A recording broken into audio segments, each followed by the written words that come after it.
Penyarsa pemerintah kesarangin swasta, wiadin organisasi-organisasi patut masikian sejeroning ngaruruhang pemargi becik untuk nangyang malih perekonomian Bali, utamanya ni ring sektor pariwisata. Puni kemawinan penyarangan samian angge dahat kebuatan, ngeninin indik pengerencana pemungkahan persota Bali majang wisatawan mancanegara.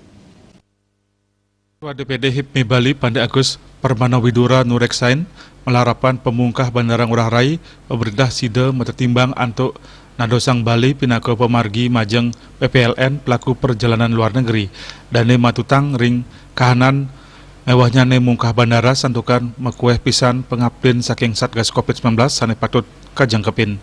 Nenen indik baga keamanan Bali tarar keradosan genah karantina majang PMI pekerja migran Indonesia utawi wisatawan mancanegara sene rauh ke Indonesia. Tatkala indike punika kemargiang jantan pemerintah sampun nureksain indik okupansi perhotelan.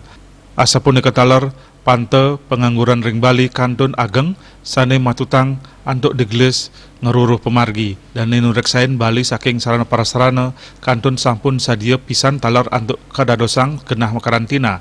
Pemargin inucap kekantengan sampun satinut sareng pengerencana ngelimbakang Bali dados destinasi health tourism. Pande Widura Pacang Publik Bagang sareng organisasi-organisasi sanelianan Suardika Bisnis Bali Nguning Ayang.